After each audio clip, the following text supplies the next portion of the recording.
ಹೋಗುತ್ತಿರಲಿಲ್ಲ. ತಾಯಿಯನ್ನು ಬಿಟ್ಟು ಮರಿ ಆಡು ಎಲ್ಲಿಯೂ ಹೋಗುತ್ತಿರಲಿಲ್ಲ. ಅವರಿಬ್ಬರ ಒಳಗೆ ತುಂಬಾ ಪ್ರೀತಿ.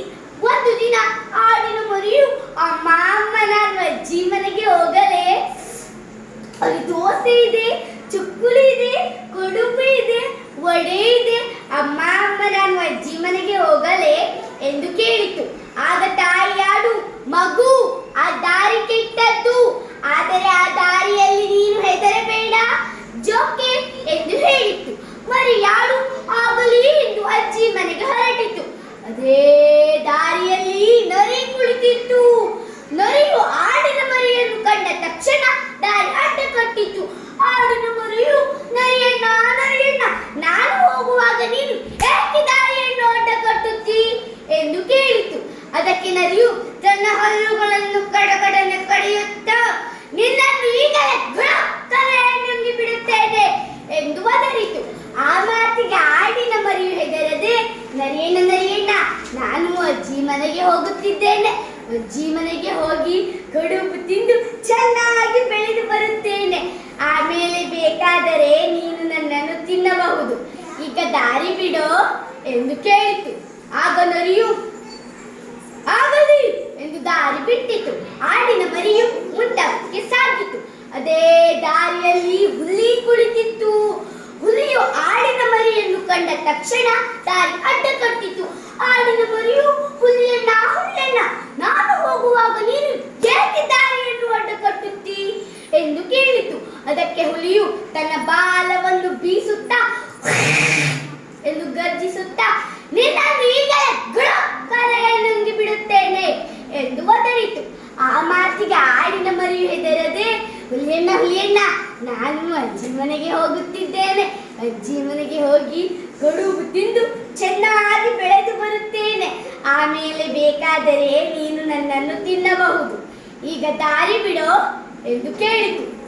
ಆಗ ಹುಲಿಯು ಆಗಲಿ ಎಂದು ದಾರಿ ಬಿಟ್ಟಿತು.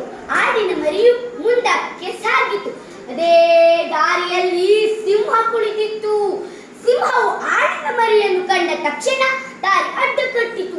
ಆಡಿನ ಮರಿಯು ಸಿಂಹಣ್ಣ ಸಿಂಹಣ್ಣ, ನಾನು ಹೋಗುವಾಗ ನೀನು ಏಕೆ ದಾರಿಯನ್ನು ಅಡ್ಡ ಕಟ್ಟುತ್ತಿ ಎಂದು ಕೇಳಿತು. ಅದಕ್ಕೆ ಸಿಂಹವು ತನ್ನ ಕೇಸರವನ್ನು ನಿಗುರಿಸುತ್ತಾ ಎಂದು ಗರ್ಜಿಸುತ್ತಾ, ನಿನ್ನನ್ನು ಈಗಲೇ ನುಂಗಿ ಬಿಡುತ್ತೇನೆ ಎಂದು ಒದರಿತು. ಆ ಮಾತಿಗೆ ಆಡಿನ ಮರಿಯು ಹೆದರದೆ, ಸಿಂಹಣ್ಣ ಸಿಂಹಣ್ಣ, ನಾನು ಅಜ್ಜಿ ಮನೆಗೆ ಹೋಗುತ್ತಿದ್ದೇನೆ. ಅಜ್ಜಿ ಮನೆಗೆ ಹೋಗಿ ಕಡುಬು ತಿಂದು ಚೆನ್ನಾಗಿ ಬೆಳೆದು ಬರುತ್ತೇನೆ. ಆಮೇಲೆ ಬೇಕಾದರೆ ನೀನು ನನ್ನನ್ನು ತಿನ್ನಬಹುದು. ಈಗ ದಾರಿ ಬಿಡೋ ಎಂದು ಕೇಳಿತು. ಸಿಂಹವು ಆಗಲಿ ಎಂದು ದಾರಿ ಬಿಟ್ಟಿತು. ಆಡಿನ ಮರಿಯು ಅಜ್ಜಿ ಮನೆಗೆ ತಲುಪಿತು. ಅಜ್ಜಿ, ಮಗ ನೀ ಹೇಗಿದ್ದಿ? ನಿನ್ನ ಅಮ್ಮ ಹೇಗಿದ್ದಾಳೆ? ನೀನು ಏಕೆ ಹೀಗೆ ಬತ್ತಿ ಹೋಗಿದ್ದಿ ಎಂದು ಕೇಳಿದಳು. ಆಗ ಆಡಿನ ಮರಿಯು, ಅಜ್ಜಿ ಅಜ್ಜಿ, ನಮ್ಮ ಮನೆಯಲ್ಲಿ ದೋಸೆ ಇಲ್ಲ, ಚಕ್ಕುಲಿ ಇಲ್ಲ, ವಡೆ ಇಲ್ಲ, ಕಡುಬು ಇಲ್ಲ, ಏನು ಮಾಡಲಿ? ತಿಂಡಿ ಕಟ್ಟರೆ ಮೈ ತುಂಬುತ್ತದೆ ಎಂದು ಹೇಳಿತು. ಅಜ್ಜಿ, ಓಹೋ ಹಾಗೋ, ನೀನು ಈಗ ಚೆನ್ನಾಗಿ ತಿಂದು ಬೆಳೆದರೆ ನೀನು ದಾರಿಯಲ್ಲಿ ಹೋಗುವಾಗ ಯಾರಾದರೂ ನಿನ್ನನ್ನು ಹಿಡಿದು ಗಮಕ್ಕನೆ ನುಂಗುವುದಿಲ್ಲವೇ ಎಂದು ಹೇಳಿದನು. ಆಗ ಆಡಿನ ಮರಿಯು ಒಂದು ಉಪಾಯ ಮಾಡಿ, ಅಜ್ಜಿ ಅಜ್ಜಿ, ನನ್ನ ಅಣ್ಣನ ಚರ್ಮ ಇದೆಯಷ್ಟೇ, ಅದರಿಂದ ನನಗೊಂದು ಡೋಲು ಮಾಡಿಕೊಡು. ನಾನು ಅದರ ಒಳಗೆ ಅಡಗಿ ನನ್ನ ಮನೆಗೆ ಹೋಗುತ್ತೇನೆ.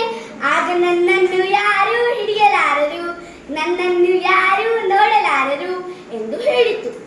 ಅಜ್ಜಿಯು ತನ್ನ ಮನೆಯಲ್ಲಿ ಇರಿಸಿಕೊಂಡು ಆಡಿನ ಮರಿಗೆ ಕಡುಬು ಕೊಟ್ಟಿತು. ಆಡಿನ ಮರಿಯು ಕಡುಬು ತಿಂದು ತೋರ ಬೆಳೆಯಿತು. ಆಡಿನ ಮರಿಯು, ಅಜ್ಜಿ ಅಜ್ಜಿ, ನಾನು ನನ್ನ ಮನೆಗೆ ಹೋಗುತ್ತೇನೆ. ದಾರಿಯಲ್ಲಿ ಸಿಂಹ, ಹುಲಿ, ನರಿ ಕಾದುಕೊಂಡಿದ್ದಾರೆ. ನಾನು ಅವರಿಗೆ ಹಿಂದಿರುಗಿ ಬರುತ್ತೇನೆಂದು ಮಾತು ಕೊಟ್ಟಿದ್ದೇನೆ.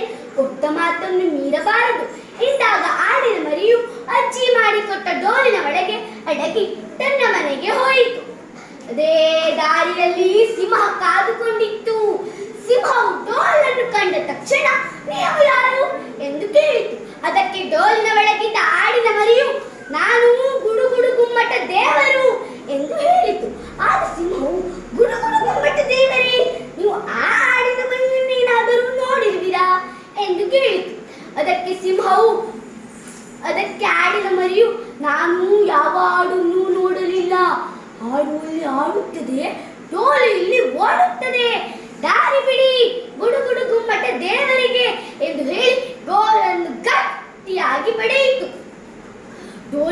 ಹಾಕಿದ್ದಕ್ಕೆ ಸಿಂಹವು ಹೆದರಿ ಓಡಿ ಹೋಯಿತು.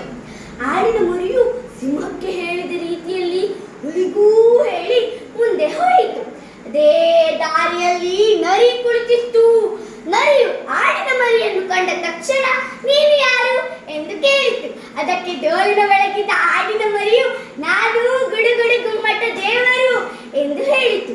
ಆಗ ನರಿಯು ಗುಡುಗುಡು ಗುಮ್ಮಟ ದೇವರೇ, ನೀವು ಆ ಆಡಿನ ಮರಿಯನ್ನೇನಾದರೂ ನೋಡಿರುವಿರಾ ಎಂದು ಕೇಳಿತು. ಅದಕ್ಕೆ ಡೋಲಿನ ಬೆಳಗಿದ್ದ ಆಡಿನ ಮರಿಯು ನಾನು ಯಾವ ಆಡನ್ನು ನೋಡಲಿಲ್ಲ. ಆಡುವಲ್ಲಿ ಆಡುತ್ತದೆ, ಡೋಲು ಇಲ್ಲಿ ಓಡುತ್ತದೆ, ದಾರಿ ಬಿಡಿ ಗುಡುಗುಡು ಗುಮ್ಮಟ ದೇವರಿಗೆ ಎಂದು ಹೇಳಿ ಡೋಲನ್ನು ಗಟ್ಟಿಯಾಗಿ ಬಿಡಿಯಿತು. ಆದರೆ ನರಿಗೆ ಆಡಿನ ಸ್ವರವು ಗೊತ್ತಾಯಿತು.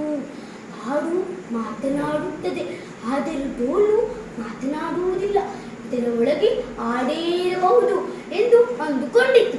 ಆಡಿನ ನರಿಯು ಆ ಡೋಲನ್ನು ಮಂದವಾಗಲಿದ ಕಚ್ಚರಿಯಿತು. ಆಡಿನ ಮರಿಯ ಮೈ ಜುಮ್ಮಾಯಿತು. ಆಡಿನ ಮರಿಯ ಹೆದರಿ ಮತ್ತೊಂದು ಭಾಗದಿಂದ ಹೊರ ಬಂತು.